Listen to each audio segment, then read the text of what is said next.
Clubhouse, bam. We are live on Facebook, YouTube, LinkedIn, Twitter, Twitch, and Clubhouse. So many social media. I mean, and I don't want to even think, Ashley, about China. I mean, what is live streaming in China with all of these 100 phones to do live stream? How is it there?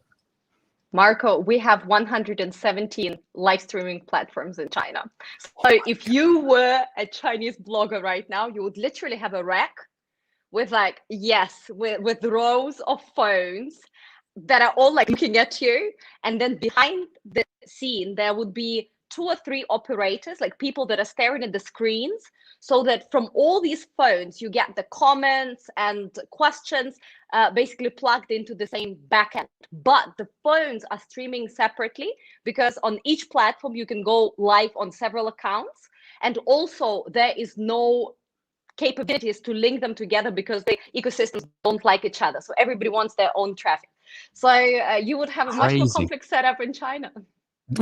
Yeah, absolutely. And when I think, oh my goodness, people say, oh, Monty, how can you go live stream simultaneously also on Clubhouse? I think, well, you know, it's a very difficult setup. And then I see these Chinese live streamers and it's crazy. Which one is the #1 live streaming platform in China in this moment? If you should say the definitely. top. Well, when it comes to the category, right, there are 3 main categories: e-commerce, live streaming e-commerce, and that's the one everybody is excited about because it's translated in sales. Then there is gaming, of course, like entertainment, like singing, dancing, gaming, and people pay for entertainment. And there is education. So for e-commerce, it's Taobao Live. And there's just no second to that. Right now, more than 70% of their traffic actually comes from brands, and the other 30% are bloggers. So majority of live streams on e-commerce in China is actually done by brands themselves. And you would be surprised, it's 5 to 7 hours every single day a brand live streams to sell in China right now in 2021. 5 to 7 hours of live streaming. Every single day. So they have dedicated employees that literally whose job is on a schedule every single day to come and say, here is an awesome, piece of pen, and you just want it. Don't you want it, Marco? But what I don't understand, Ashley, is how is it possible that in Europe or in US it's not already the same? Because I mean, in China is like that. All right, with the COVID, everything accelerated and everyone started to sell using live stream, but it was already like that before. It's not a new thing. But in Europe, it's still. I don't see so many companies or people just doing live streaming every day with the idea of selling stuff. Well, live streaming in China actually has not started in 2019 or 2020. It started back in 2005. And it was PC based, and it was very like there was a separate chat and there was a separate thing going on, like a show. And slowly and gradually, it basically moved from PC, then PC entertainment, then mobile, and then essentially slowly and gradually it moved into what it is right now. So there was definitely development period, but 2019 was the time where everybody realized, wow, this is here to stay. And there's business, there's money to be made. And Chinese, remember, very pragmatic people. So they show me the money.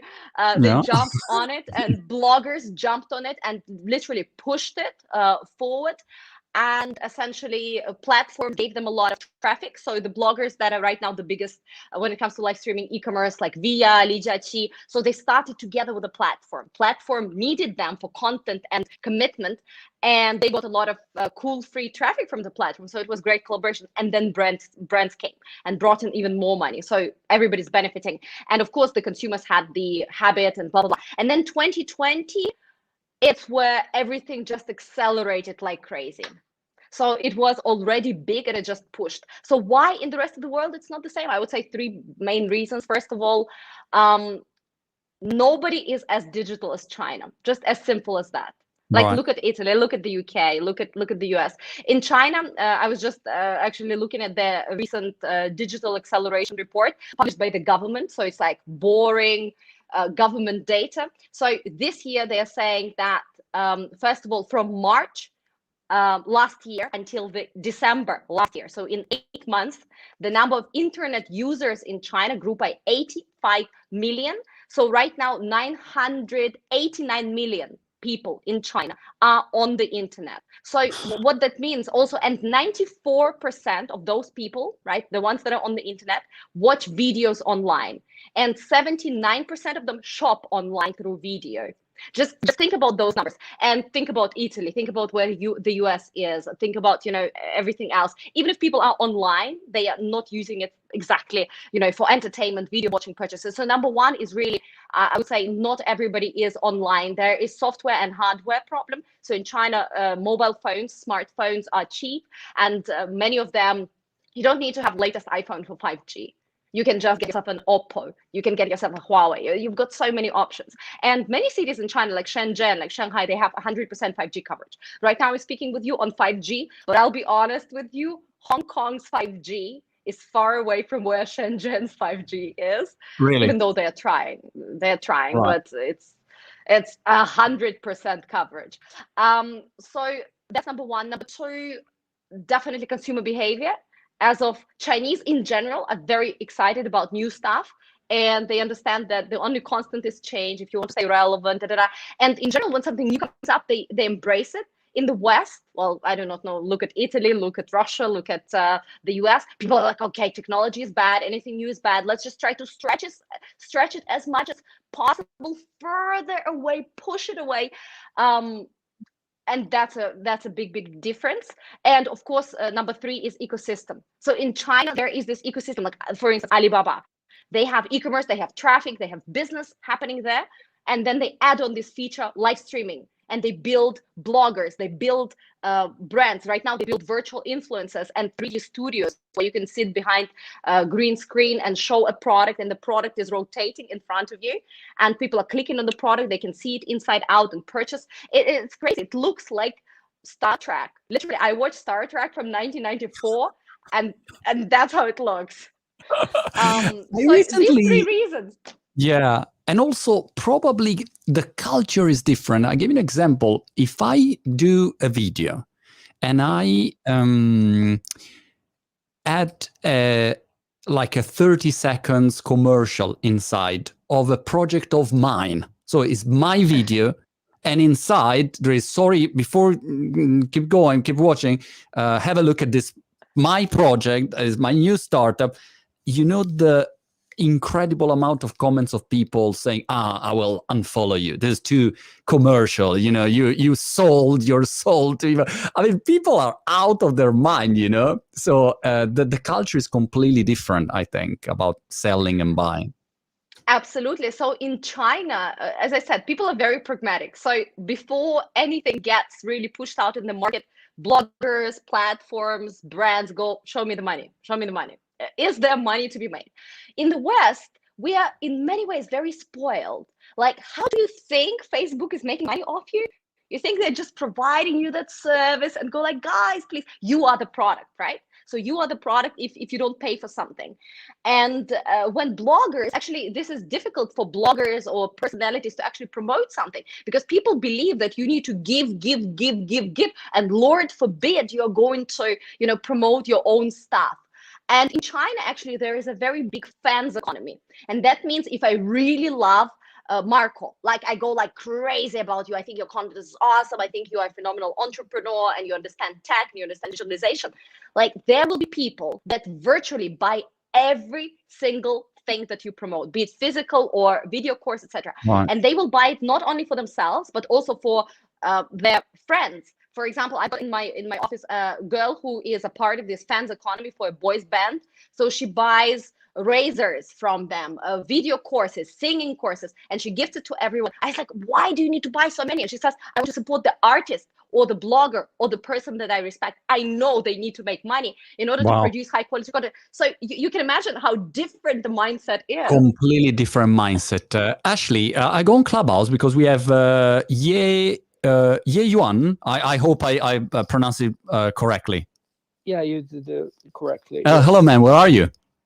I'm currently located in Tokyo, but I was born in China, grew up in China. All right, fantastic. So do you have a question for Ashley or a feedback? No. I just came in this room like 5 minutes ago, and then I was curious about what you guys were talking about. All right, cool. All right. Well, yeah. Thanks. Yeah. Shen how do you say? It's 谢谢 like, 你，谢谢啊， yeah, 真是很高兴，新年快乐，快乐， Oh. 身体健康。 fantastic. Yeah, I think are trends that are interesting for everyone in any country, because if you see China, then you understand what will happen. That's 100%. Yeah, culture could be different in Europe or in US, but at the end, where technology goes, create a change. By the way, have you seen this company? Surreal is called. They do synthetic content. Let me see. I show you. Wait, I show you.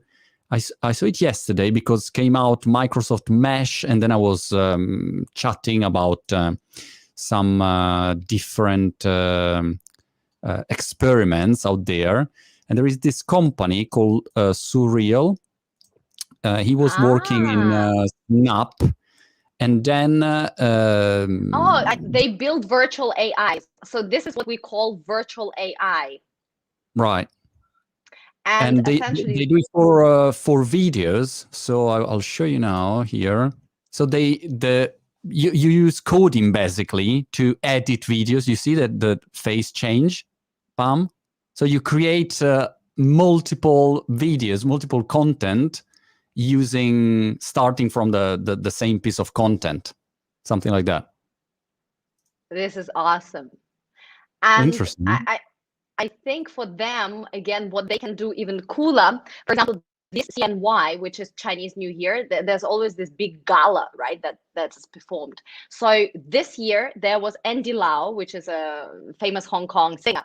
He was participating in it, but virtually, because Hong Kong and mainland China have basically 3 weeks quarantine in between both ways, which is impossible to endure in the government facility. So he participated virtually. It's called blended live streaming with hologram.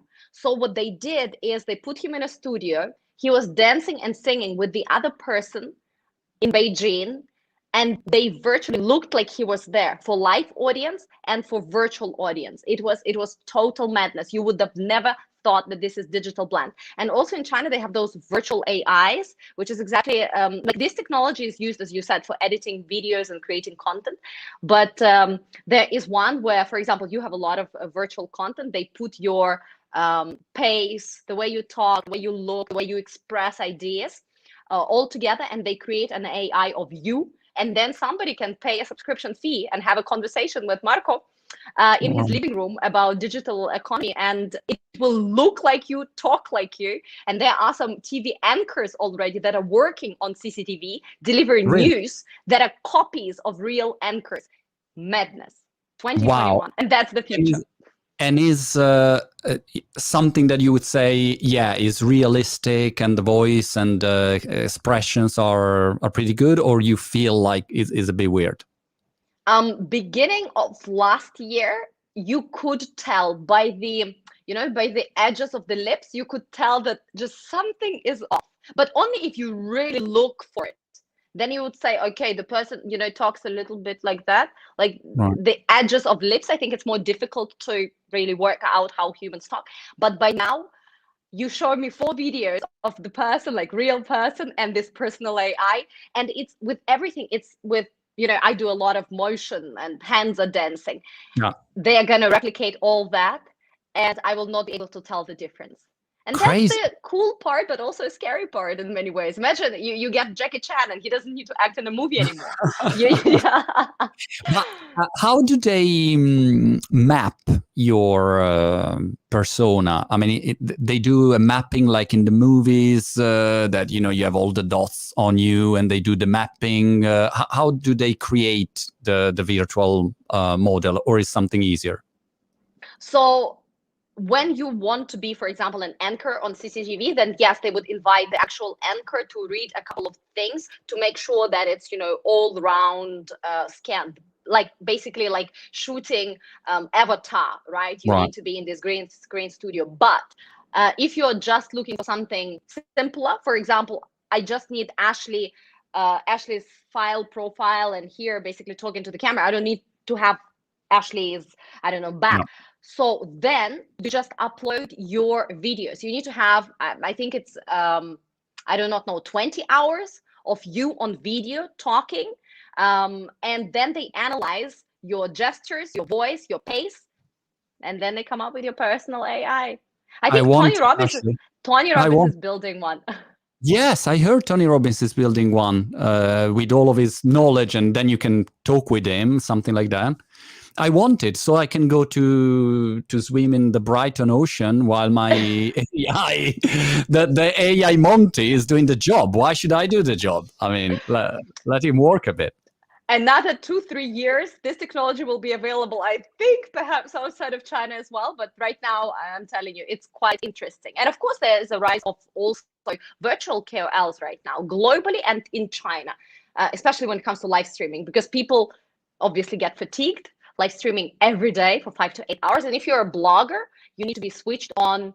If you're a big blogger like Via or Li Jiaqi, right, you need to be switched on every single day. It doesn't matter whether you're sick, you're not feeling well. I mean, you are doing that every day. You and I, we know what social media is. It's a full-time job. It's really, really hard, guys. I hope you're going to show a lot more love to Monty for all the amazing stuff that he's doing. Like literally, guys, you can't imagine. It is such a full-time job. I'm impressed. And they are doing that, but switched on promoting products for like 4 hours every single day. So bringing on at times this virtual AI that is giving you like 20 minutes in between, so to relax, is also kind of changing the pace, and it's cool. Interesting, really interesting. Let me get someone from Clubhouse. Let me get some fellow Italians here, because otherwise I feel lonely. The other thing that I wanted your opinion about, we have Pietro. Where are you, Pietro? Oh, ciao Marco. Ciao. Ciao Marco. Hello. Hope all is okay. Very nice conversation. I have a quick question, if I may. Please. In terms of building personal branding and reputational marketing, in the Chinese market is one of those that is the trickiest, because being a native speaker could be really a factor. Would your guest recommend to use the English language to get introduced to the market like the Chinese one? Yeah, interesting. Thank you, Pietro. It's the classic topic. I tried. You remember, like a couple of years ago, I tried to do some stuff in Chinese, but using English and Chinese subtitles, and I failed miserably. I found it very hard. Yeah, well, I always say that China is truly a parallel universe. So, it's a little bit like Alice in Wonderland. Like you wake up one morning and the world seems normal until it's not. So you are virtually Alice in Wonderland. And there are a few limitations as a foreigner. First of all, if you are not speaking Chinese, for example, in the arena of live streaming, you are legally not allowed to be a foreigner and do live streaming without 3 conditions. Condition number 1, you need to physically be in China. Condition number 2, you need to speak Chinese when you are live streaming. Condition number 3, you need to have permission from the government to allow you to live stream. So, and that means you virtually, there are live streamers, but they speak Chinese, they are approved, and essentially they are physically located in China. Why do you need to be physically located in China? Because then the content that you're creating also falls under Chinese cybersecurity, obviously regulations, like in every country and any country, right? So China is right now very much regulating their digital space. And I would like to draw, I think, everybody's attention to this part, because in the West, we tend to regulate before we understand technology. So we're sitting there and we're thinking, okay, guys, how can we regulate digital currencies? How can we regulate, commerce? How can we regulate the self-driving car industry? And we don't know how it's going to shape out, but we are trying to regulate it before it happens. So in China, completely reverse. First, they let it happen. Like, cool, live streaming, just run, just do it. Bloggers, just go. It's Wild West. So 1 or 2 years, sometimes longer, sometimes shorter, it's Wild West. And then when it reaches a certain scale, government steps in, they understand the processes, and they go, okay, these are the problems, and we're going to target them with regulations. So that is why for a blogger, a foreigner in China, right now in 2021, you need to comply to a lot of regulations. They introduced them last year. So before that, it was easier. 5 years ago, you could just jump in, get yourself Meituan, get millions of followers, and do whatever. But when it comes to content which is not live streamed, for example, Weibo, for example, WeChat, for example, Red, you can be on all of those platforms through Chinese content. If you do English content, that the only option is teaching English. But if you're not going to teach English, if you're not an English teacher, then their question is, why would the foreigner who is not physically in the market, unless you are Kim Kardashian or I do not know, Kobe Bryant, or somebody who's really, I don't know, represents an industry or sports, etc. They would say, like, what do you have to say? Why should I listen to you? Like, I've got so many options and I'm bombarded with content. So, and China is different like that. My only option, sorry, I turned the microphone off because they are digging in the garden and there is an incredible noise every day. Are you building a pool? Yeah, I'm building like a tunnel to go to Italy under this tunnel sooner or later after the lockdown. No, what I wanted to say, my Chinese chance maybe is with this virtual AI.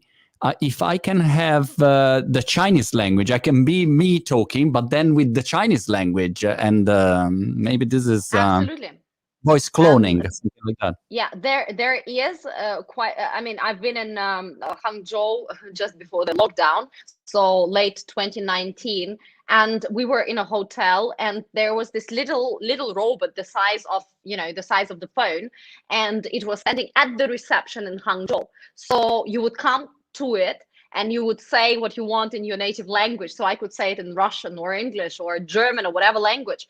And then the person who responds to you also uses the language, but you hear it back in your native language. It was very, very cool. So there's definitely, I'm sure there will be a merger of these two, and you could deliver content in Italian and it can be translated rather well. I wouldn't say 100%, but rather well into Chinese.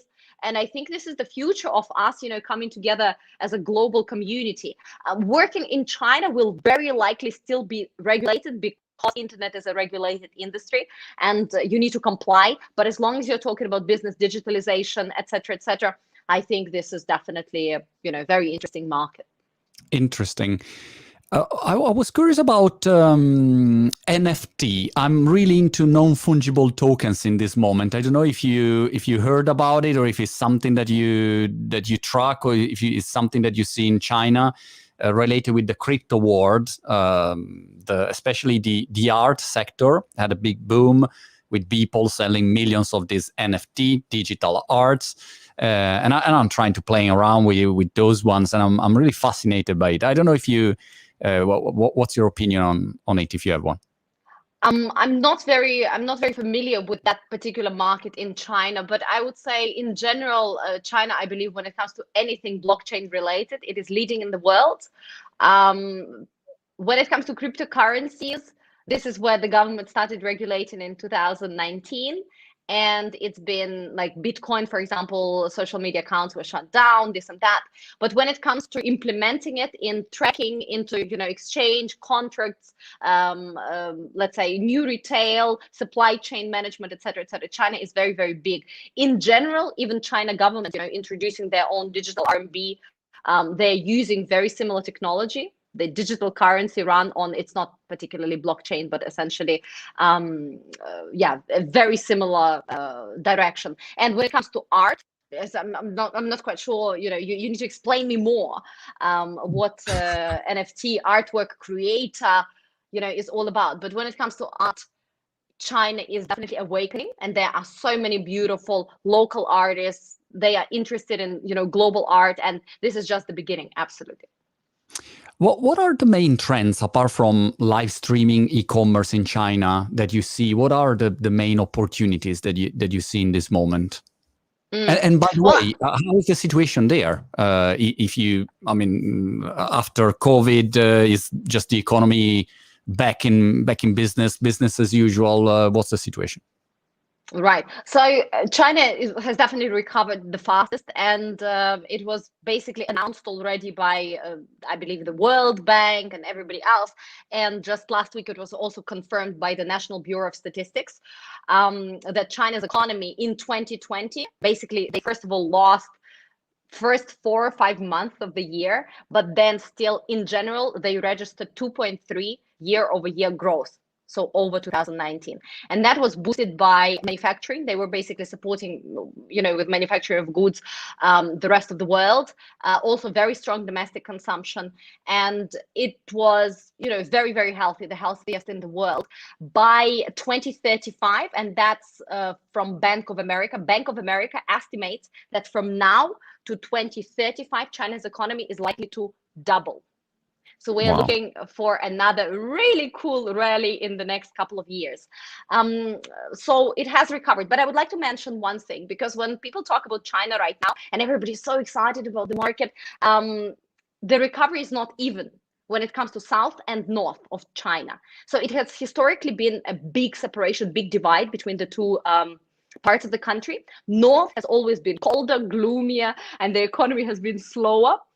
And south has always been, warmer, more cheerful, and that's where, show me the money economy is kind of really there. And for example, when you go to Guangdong, right, which is the south of China, how do you address people? Like you want to stop somebody and say, can I please do something? You address a person like a man or a lady or a gentleman. Can you please help me? You address them, Laoban. You say boss. Like people literally address you, hey boss, would you like to eat? Hey boss, would you like? And even when you sit in the car, like driver, right? There is a taxi driver. You address the driver as Laoban, a boss. But when you go, for example, to a place like Chongqing, which is central China, how do you address a person? If you say boss, people go like if you are a boss, then a boss. But if not, they'll be like, this is really weird. So they call you 老师, which is the teacher. So they call you teacher. You literally sit in the car and you call your driver teacher, and the driver will call you teacher back. So all these cultural differences between north and south are translating also in the fact that with the economic recovery in 2020, north is suffering a lot more than south. So in the south, we see revenge consumption. We see people going like, you know what, I'm tired of all that. I really want some new experiences. Buy more stuff. A couple of weeks ago, we had this LV jacket. I'm not sure whether you've seen or not, but this LV jacket, which is literally inflatable air. I'm not kidding you. It's just a bag of air, and it's just inflatable, so it doesn't keep you warm. It doesn't protect against rain, nothing. So that thing sold for more than $4,000 US, and it's sold out across country. So all bloggers want that. They say it's a fashion and statement piece. Okay, but at the same time, in the north, people are like, okay, I'd rather save more. I'm not so confident. Yeah, right now, the party is good. What, as of a business economy, all that. The party is in my house tonight, but what about tomorrow? So that is why the economy is not recovering evenly. It's not even in the country. No. And in terms of trends, I would say number one, made in China, 2025. So that's a big slogan. That's a big direction where China government wants to move. Essentially, it's all about infrastructure. It's about 5G, Internet of Things, big data, and brands. So that you would be proud with, made in China 2025. So it would stand for like made in Italy, made in Germany, something really, really cool, rather than where is this font from? It's from China, right? So yeah, made in China. Then the other one is we are looking at this monopoly. So in China, there are a lot of tech monopolies. For example, in the new retail sector, there's Tencent plus JD, there's Alibaba, there are ByteDance, obviously, running Douyin and TikTok and many other platforms. So right now, China government is creating those antitrust laws that, they're not breaking up monopolies, but they are trying to introduce a bit more of that balance, so which is great for brands. So if you are to work in the China market, you don't need to choose a side, or need to choose a side less, and that is reshaping a lot of things, a lot of trends. Then and there Jack is, Ma of course, is not the richest man in China. Yesterday, not anymore. There is the water bottle guy, I think, something like that. Yeah. Non-Fushan is going all the way, all the way. Sure.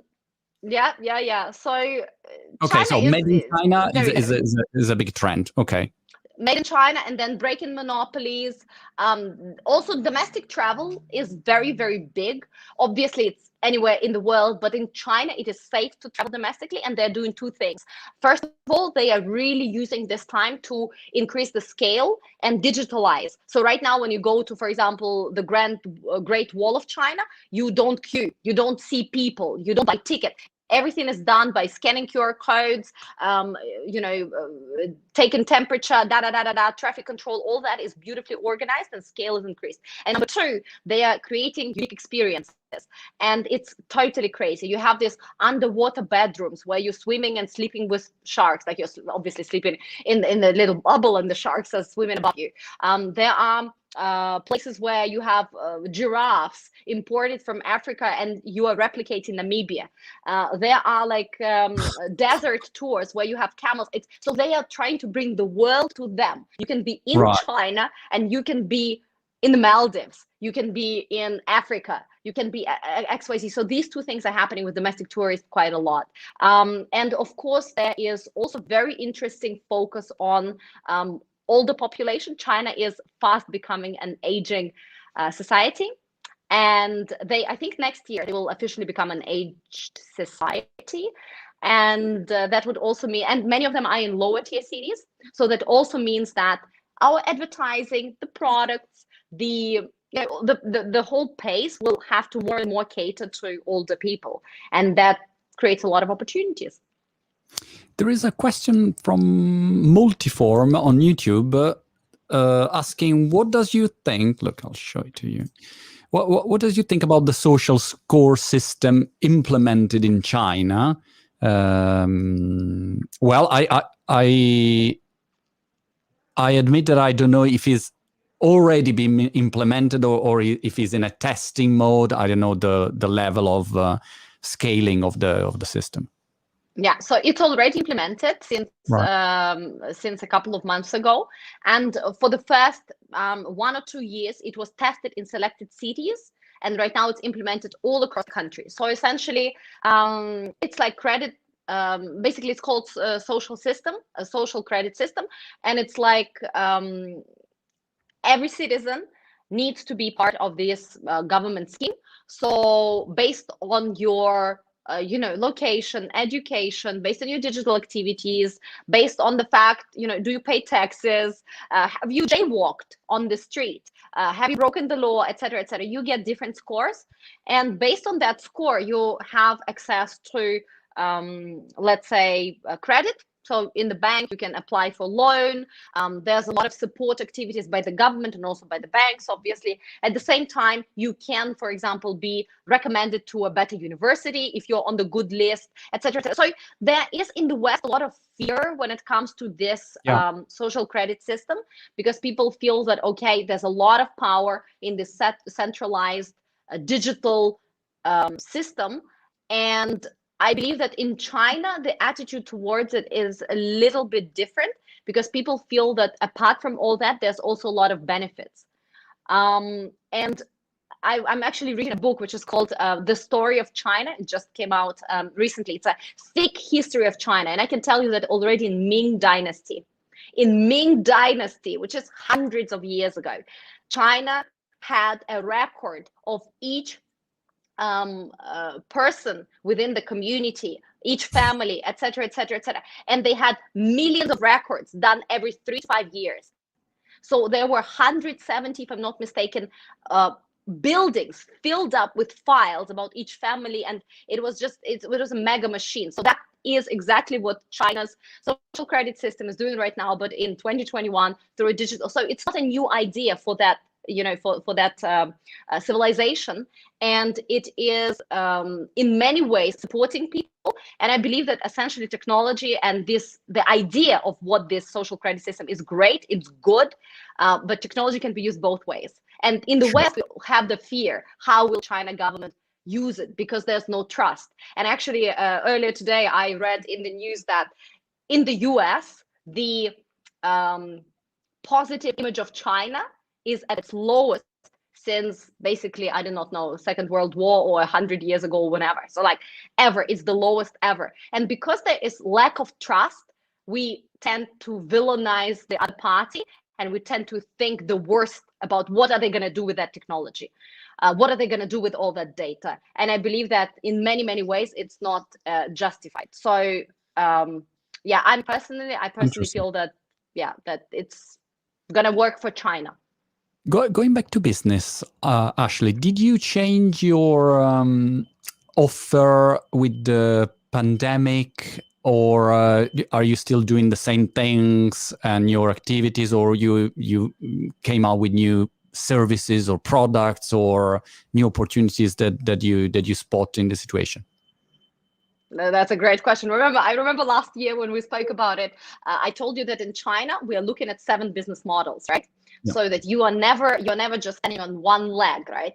You have 7 business models to support yourself. So it was phenomenal when the pandemic hit to really have those different business models. They're different, because yeah.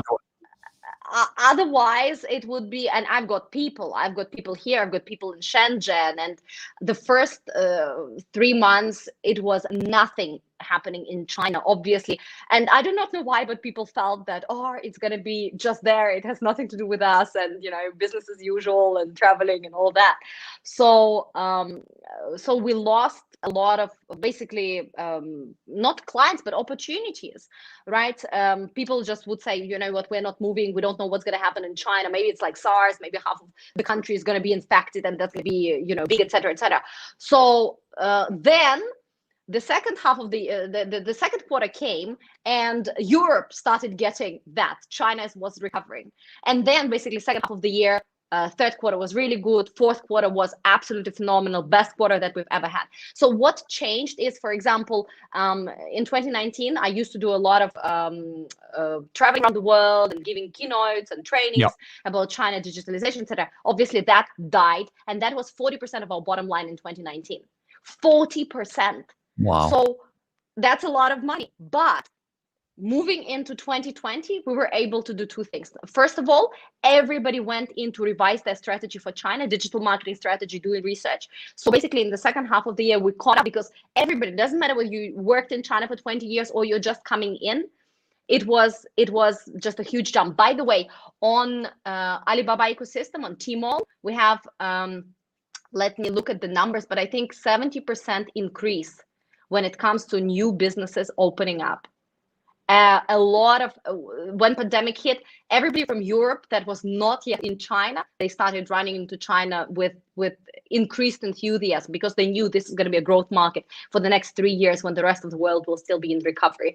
And then the second thing that I've learned, so apart from this shift, right, the second thing that I've learned, that the digital masterclasses can also work. And I had a limiting belief that I cannot charge the same money for physical masterclass and virtual masterclass, and that was totally my limiting belief. Right now we're actually, instead of like having 4 or 5 masterclasses around the world, flying, wasting time, we just do 2 or 3 a year, but they have hundreds of people and hundreds of companies, and you deliver it virtually, not 1 full day, but at 4 hours. And you're getting the same money, you're getting more exposure, and essentially, I think it was just a kick, in the right direction for me as well, to just go through digitalization. What about you?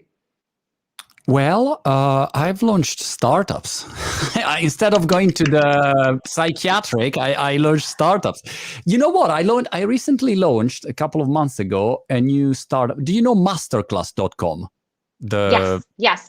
I'm a subscriber. Yeah. So I launched the Italian masterclass, basically. So I thought, why can't we do that model, subscription business model, where you learn from the best, but I get the best made in Italy people, basically. And so I launched it, and it's really cool. I already have 50 VIP, 50 Italian celebrities, and that is really exciting, because you are in the middle of this incredible network of people ranging from sport to business, entertainment. So this is something that I focused on. And I believe that in difficult periods, when Warren Buffett say, be greed when they are fearful, and be fearful when they are greed, something like that. So it has to be like that. So everyone panicked, no one doing anything. Oh, what will be the situation? And you start, and you go.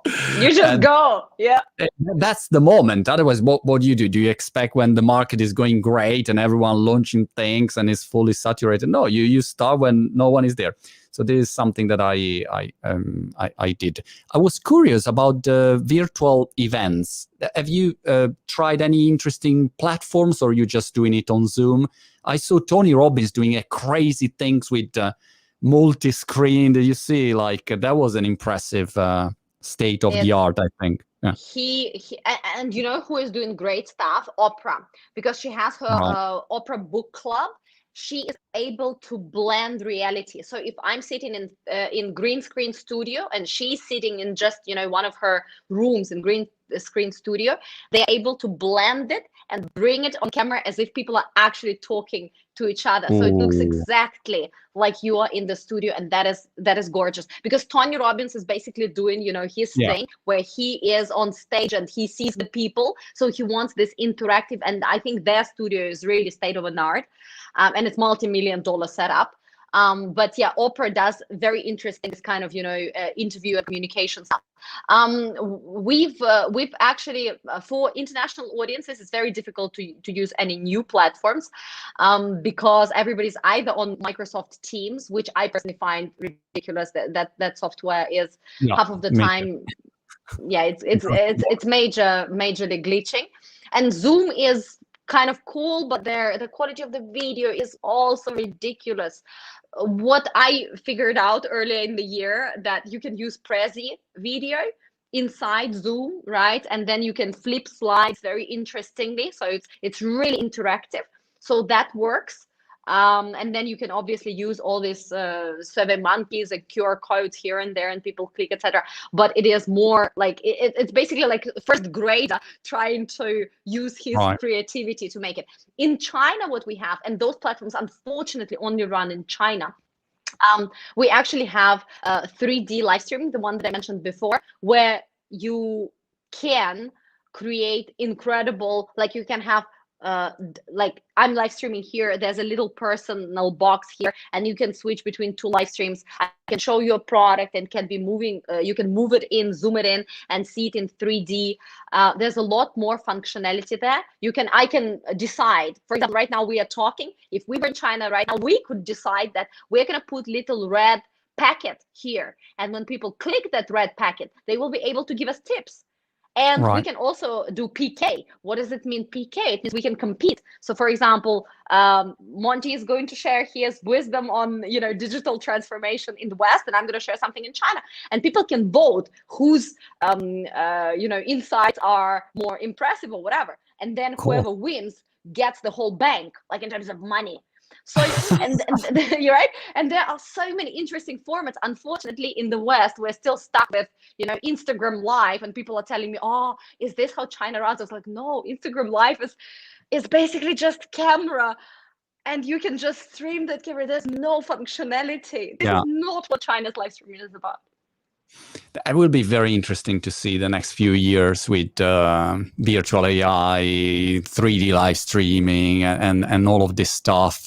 Yesterday, I saw this Microsoft Mesh where basically they do through their how do you say, their VR set. Yeah, VR set. They mesh, and you can have AR, virtual reality, and reality mesh blended together. So it will be really interesting the next few years, because the other interesting thing is that, as you mentioned at the beginning, when you do today a live stream in China with 100 different phones simultaneously, new jobs start, because there is the technician who maybe is specialized in the setup, and the one who is the comment moderator or the Clubhouse moderator. So it's interesting to see how all the new technologies, then they create these new jobs. Absolutely. And in China, beginning of last year, we already had a blogger or live streamer and blogger becoming an actual registered job, where you get your social security, and you get your pension at the end of it. So blogger is an official job. And right now in China, we have a gap of 3 million jobs in live streaming space. So that means farmers that need, to live stream. That means sales assistants, because in department stores, how do you sell right now? You don't just sit there and wait for the customer to come to you. But when you have downtimes, you start live streaming, and that's what is expected of you. Then obviously, people that do it through gamified platforms that are running MCNs, etc. So 3 million jobs gap. So you need to close that gap in the next 2 to 3 years. So that is why big platforms like Pinduoduo, Jingdong, they start educating people. They say, come to me, I'm going to teach you how to be a better live streamer. That's one of the biggest trainings right now, in-demand trainings, how to turn your salespeople, marketing people into cool live streamers. So of course it creates a lot of jobs. That's interesting. In Italy, if you say I work in tech, or I'm an entrepreneur, or I do a startup, the reaction is, oh, go find a real job. Not even I'm a YouTuber or a blogger, like I'm an entrepreneur creating a company in the tech sector. I don't know. It's not so easy, by the way. I go back so people on think you're a failure. It was exactly the same in China. Oh my! It's like you're almost embarrassed. It's better if you say, "Look, I work at McDonald's." Ah, that's a real job, Good job. I go back to Clubhouse. There is oh my gosh, I'm bad with the name. Badr Badra Aloitabi. Is it possible? Sorry, man. Hello, friend. Hello, man. Sir Marco, can you follow me, please? Oh, all right. I'll follow you. Do you have any question for Ashley, or is just a following question? Not only follow. All right. that was the most random Clubhouse experience of my life. Someone who asked to speak, to ask to be followed. It's incredible. That's great marketing strategy. How not to get follower? Yeah. So in terms of Clubhouse, I would say what we've learned, and we ran an event, a big event there a couple of weeks ago about digital China. It was 12 hours long, and what I've learned, you need to ask, if people want to ask a question, they raise their hand. So you need to ask them to put the question that they want to ask at the top of their bio. And when they raise a hand, you go into their bio and first you read a question, because we've also had a couple of people that you bring on stage and then you go like, can I cut it out of the recording? That's a genius idea, actually. I never do it because you know what? I love the moment of and now that's the moment I prefer, So anyway, this was interesting. That this friend who this is the other problem. Can you believe that today in 2021, still so many companies and people believe that doing online marketing is asking for followers, or they don't think about content, creating content, because we spoke about selling, but I was curious also about the content creation in China. How is developed comparing to Europe or US? Because here, there is a culture of, all right, create great content, useful content, or inspiring content. What's the situation in China? Oh, it's that, but even more and bigger, because Chinese audience is very spoiled. The biggest audience online that consumes social media content are Gen Zs, like everywhere else in the world, no surprises. But the second most active audience is the plus 60. So people above 60. So what we call gray head generation. And that makes it very interesting. You definitely need to create amazing content. And in fact, when it comes to entering China as a business, right, you need to know that there is marketing spent for inside marketplace. Marketplace can be, Alibaba's Tmall, Jingdong, where you sell, like China's Amazon, right? And there's a lot of marketing to be done there. Search engine optimization, banners. You need to run live streaming there. You need to have live stream bloggers, etc., to sell. So everything that ends in transaction is done by that. And it is done by TP Partner. TP Partner is like your online distributor. Okay, so their job is exactly what you said: grab attention, sell, grab attention, sell. And the first couple of sales are going to be negative ROI. On your second or third sale, you will make profit. So you need to understand your lifelong customer Lifetime value. value. Absolutely. And then the second part of marketing, it's outside of the marketplace, and that is, I would say, 50% content creation and the other 50% boosting that content out, because there is no such thing as free lunch. So it's pay per play in China. You want access to your Weibo followers, you need to pay. You want to be featured in I don't know, some bloggers, etc., you need to pay. So content is extremely important, and very often people get it wrong because there are so many different niche consumer groups in China.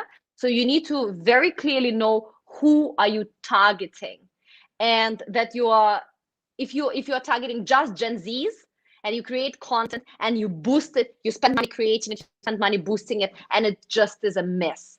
So that is why, again, very, very important to target it, to be creative, because China gets bored very quickly. Chinese go like, seen that before, not interested. The first time they see it, they're like, yeah, cool. Second time, third time, nah. So you need to be like, oh my God, how do I innovate? How do I make it insightful, entertaining, gamify everything? In China right now, video is the key, and gamification. And then you constantly need to make sure that it's interesting. So content creation is really, really tough job, but it's absolutely necessary. And what's the KOL situation? Because my perception is that here in Europe and US, the idea of the influencers, when I say, oh, he's an influencer, it's like, yeah, he's an influencer. I don't know why there is this perception, because you have influencers that are, moving gazillions of money, and they can really have an impact. What's the KOL picture in China in this moment? So as mentioned, there is a huge fan economy in China, which means that everybody follows somebody, and on different platforms you follow from 5 to 50 people, okay, depending on the platform, each person on average. And everybody, I would say, in general, are more likely to purchase from a blogger recommendation than definitely in the West, and definitely then from advertising. So that is an extension, because in China there's a very strong word of mouth, and this is an extension of word of mouth. Like, I watch your live streams and I feel like, Monty, I know you and I know you well. And if you tell me that, this course, this startup that you started, where, the master class of Italy, and if I feel that you're a cool guy, I'm going to subscribe. I'm going to support you, and I'm going to learn because I trust your recommendation, because I feel that we have this bond. So that's why it's working in China. In the West, the perception is like, hey, you're already a big guy. As you said, why did you sell yourself? Really? Did you put your face on this Coca-Cola bottle?